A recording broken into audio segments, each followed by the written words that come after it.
नमस्कार दोस्तों, स्वागत है आपके अपने YouTube चैनल रीडिंग लवर्स पर। दोस्तों, अगर आप हमारे चैनल पर पहली बार आए हैं तो हमारे चैनल को सब्सक्राइब करें, लाइक करें और साथ में बेल वाला आइकन को दबाना न भूलें, जिससे आपको हमारे आने वाली वीडियो की नोटिफिकेशन मिलती रहेगी। नमस्कार दोस्तों, स्वागत है आपके अपने YouTube चैनल रीडिंग लवर्स पर। दोस्तों, इस वीडियो में हम करने वाले हैं करंट जीके के महत्वपूर्ण क्वेश्चन जो आपके आगे आने वाले एग्जाम के लिए महत्वपूर्ण रहेंगे। और दोस्तों, अगर आपने हमारी पहले वाली वीडियो नहीं देखी है तो उसे आप जो ऊपर कोने में आई बटन पर क्लिक करके देख सकते हैं। और इस वीडियो PDF आप हमारे टेलीग्राम ग्रुप से भी प्राप्त कर सकते हैं। उसका लिंक आपको नीचे डिस्क्रिप्शन में मिल जाएगा, या जो आप हमारे चैनल की जो प्लेलिस्ट है वहाँ पर जाकर अभी तक की जितनी भी वीडियो हैं इन सभी को आप देख सकते हैं। और दोस्तों, इस वीडियो के अंत में हम जो कल वाला हमारा क्वेश्चन था उस पर भी जो है डिस्कस करेंगे, तो हमारे साथ अंत तक बने रहिएगा।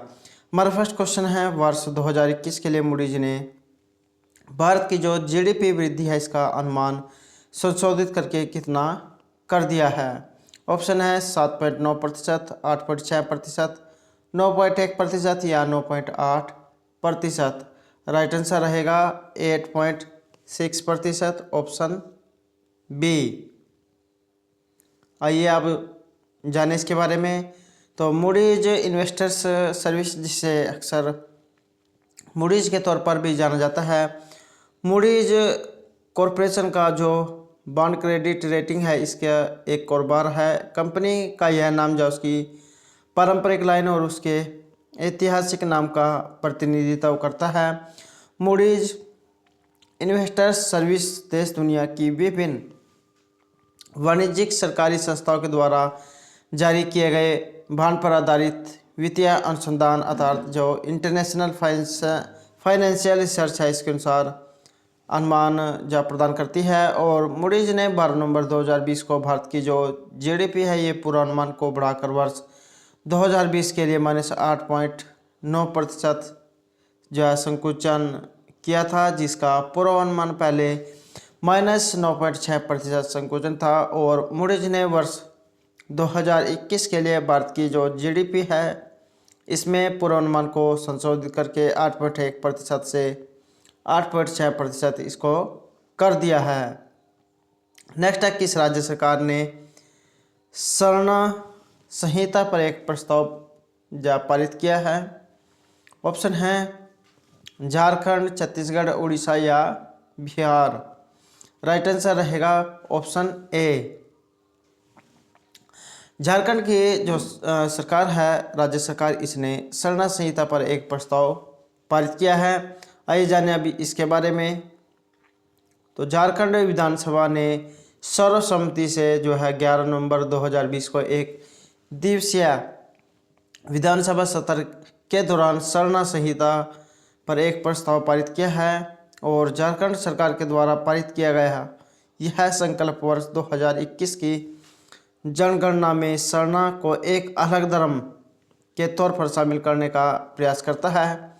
यह शरण संहिता झारखंड के आदिवासियों के लिए बहुत जो है महत्वपूर्ण है, और इसलिए वहाँ की जो राज्य सरकार है इसने शरण संहिता से संबंधित प्रस्ताव पारित किया है। और शरण जो है ये अनुयायी वास्तव में प्रकृति के जो है उपासक होते हैं, और वे जो लोग हैं ये खुद को हिंदू नहीं मानते हैं। कई दशकों से शरण के जो अनुयायी हैं ये अपनी अलग धार्मिक जो है पहचान कायम करने के लिए संघर्ष कर रहे हैं। नेक्स्ट क्वेश्चन है, केंद्र ने कोविड सुरक्षा मिशन के लिए कितनी राशि प्रदान करने का निर्णय लिया है। ऑप्शन है 1000 करोड़ रुपये, 500 करोड़ रुपये, 700 करोड़ रुपये या 900 करोड़ रुपये। राइट आंसर रहेगा ऑप्शन डी, 900 करोड़ रुपये। अब दोस्तों जाने इसके बारे में। तो वित्त मंत्री निर्मला जो सीतारमण है, इन्होंने कोविड जो सुरक्षा मिशन है इसके लिए एक नए प्रोत्साहन पैकेज के हिस्से के तौर पर भारतीय कोविड वैक्सीन के अनुसंधान और विकास के लिए जैव प्रौद्योगिकी विभाग को 900 करोड़ रुपए की जो आर्थिक सहायता है ये प्रदान करने की घोषणा की है। और इस मिशन के लिए लगभग 3000 करोड़ रुपए की निधि की व्यवस्था की गई है। कोविड सुरक्षा मिशन के तहत एक बार कोविड वैक्सीन का निर्माण होने के बाद देश के सभी लोगों को यह जो टीका है किफ़ायती दामों पर उपलब्ध करवाने की भारत सरकार की योजना है। और इस राशि का जो उपयोग है कोविड वैक्सीन के निर्माण की प्रक्रिया में यथासंभव तेजी लाना है, ताकि जल्दी से जल्दी यह टीका साधारण लोगों के लिए उपलब्ध हो सके।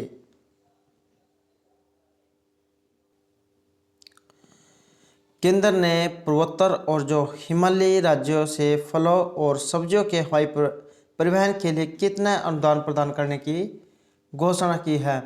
ऑप्शन है 70%, 50%, 40% या 30%। राइट आंसर रहेगा ऑप्शन बी 50%।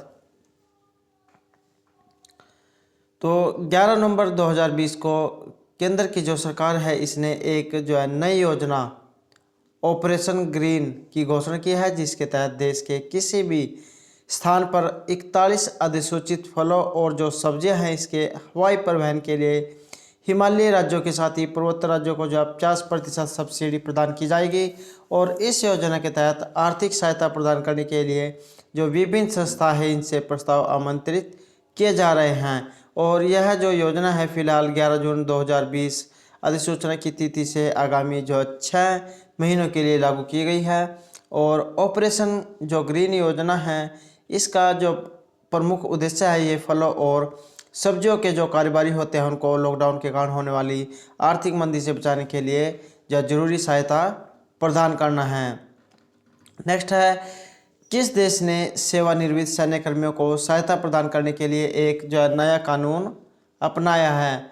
ऑप्शन है जापान, दक्षिण कोरिया, बांग्लादेश या चीन। राइट आंसर रहेगा ऑप्शन डी चीन। आइए अब जाने इसके बारे में। तो चीन एक जो है नया कानून इसने अपनाया है, जिसका उद्देश्य देश के जो सेवानिवृत्त जो सैन्य कर्मी हैं उनको बेहतर सहायता प्रदान करना है। और इस कानून के तहत युद्ध में भाग लेने वाले जो पूर्व सैनिक हैं उनके लिए विशेष वरीयता के आधार पर उपचार सुनिश्चित करने के लिए एक राष्ट्रीय प्रणाली की व्यवस्था की जाएगी। और यह जो कानून है आगामी 1 जनवरी 2021 से लागू होगा। और यह कानून लागू होने पर देश के मौजूदा जो 57 मिलियन पूर्व सैनिक है इसको लाभ मिलेगा। इस कानून के तहत पूर्व सैनिकों को अपना छोटा मोटा कारोबार शुरू करने के लिए भी कम दर पर ऋण प्रदान किया जाएगा। नेक्स्ट क्वेश्चन है कि देश के अग्रणी जो विश्वविद्यालय है इसने संयुक्त रूप से IIT गुवाहाटी के साथ एक जल केंद्र शुरू किया है। ऑप्शन है जर्मनी, ब्रिटेन, जापान या ऑस्ट्रेलिया। राइट आंसर रहेगा ऑप्शन डी ऑस्ट्रेलिया। आइए अब जाने इसके बारे में।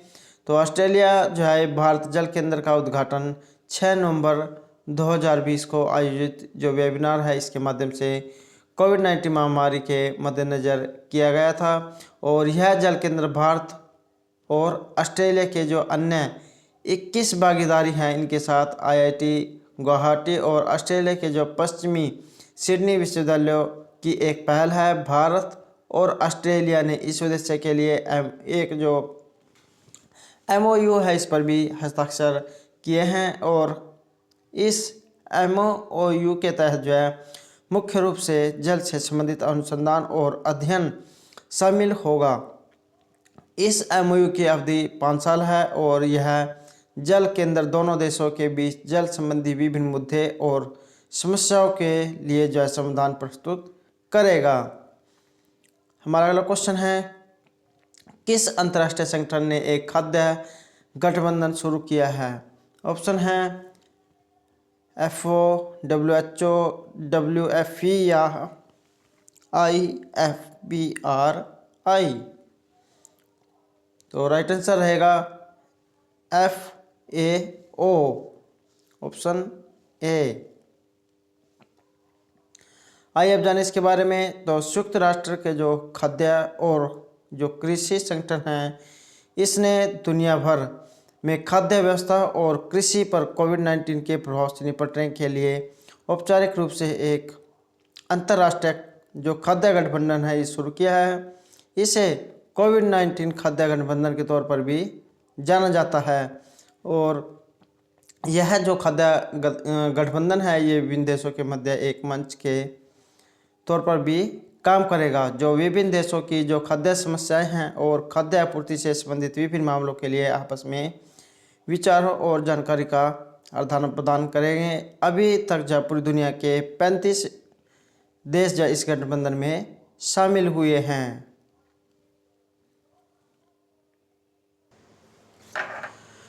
प्रतिवर्ष राष्ट्रीय आयुर्वेद दिवस कब मनाया जाता है? ऑप्शन है धनतेरस के दिन, दीपावली के दिन, भैया दूज के दिन या 10 नवंबर को। राइट आंसर रहेगा धनतेरस के दिन, ऑप्शन ए। आइए अब जाने इसके बारे में। तो हाल ही में जो भारत भर में धनतेरस के दिन जो 13 नवंबर 2020 को राष्ट्रीय आयुर्वेद दिवस के रूप में जो मनाया गया है। और आपको बता दें कि यह जो दिवस है प्रतिवर्ष धनतेरस के दिन ही मनाया जाता है। और राष्ट्रीय जो आयुर्वेद दिवस है इसकी शुरुआत 2016 में हुई थी और इस साल देश में जो है 5वां आयुर्वेद दिवस मनाया गया है। हमारा अगला क्वेश्चन है, मुंबई इंडियंस ने कितनी बार आईपीएल ट्रॉफी जीती है? ऑप्शन है 5, 4, 3 या 2। राइट आंसर रहेगा ऑप्शन ए, 5 बार। तो ये जो मुंबई इंडियंस की जो टीम है इसने 5 बार जो है ये जो आईपीएल ट्रॉफी है ये जीती है। तो मुंबई जो इंडियंस है इसने हाल ही में जो आईपीएल चला हुआ था इसमें 10 नवंबर 2020 को रिकॉर्ड 5वीं बार जो आईपीएल ट्रॉफी जीतने के लिए दिल्ली कैपिटल्स को 5 विकेट से हरा दिया है। और इस जो मैच टूर्नामेंट है इसके बाद ट्रेंट जो बॉल आउट को अपने पहले 2 ओवरों में 2 विकेट से 30 रन देकर 3 विकेट लेने के लिए इन्हें जो प्लेयर ऑफ द मैच भी चुना गया। मुंबई जो इंडियंस टीम है इसके कप्तान रोहित शर्मा है और इस मैच में कुल जो 68 रन बनाकर शानदार पारी जो इन्होंने खेली है। और इस वर्ष के जो आईपीएल विजेता हैं इनको कुल 32.5 करोड़ रुपए की जो राशि है इनाम के तौर पर दी गई है। जबकि जो दिल्ली कैपिटल्स टीम है इसको कुल 12.5 जो करोड़ रुपए की राशि से ही संतोष करना पड़ा है। हमारा अगला क्वेश्चन है, हाल ही में किस देश के प्रधानमंत्री शेख खलीफा बिन सलमान अल खलीफा का हाल ही में निधन हुआ है? ऑप्शन है बहरीन, कुवैत, ओमान या जॉर्डन। राइट आंसर रहेगा ऑप्शन ए, बहरीन। आइए अब जाने इसके बारे में। तो हाल ही में जो बहरीन के प्रधानमंत्री है शेख खलीफा बिन सलमान अल खलीफ, इनका हाल ही में निधन हो गया है और इनकी जो उम्र है ये 84 वर्ष की थी। और जो सलमान अल खलीफा ये जो है दुनिया में अब तक के सबसे लंबे कार्यकाल वाले जो प्रधानमंत्री के रूप में भी जो इनको याद किया जाएगा।